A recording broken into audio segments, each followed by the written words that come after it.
సాయంకాల సమయములో సంధ్యాదీపారాధనలో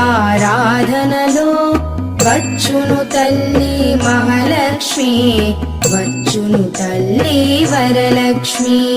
కాళ్లకు గజ్జెలు కట్టింది, మెడలో హారము వేసింది, పిలచిన వెంటనే పలికింది, అడిగినదంతా ఇచ్చింది.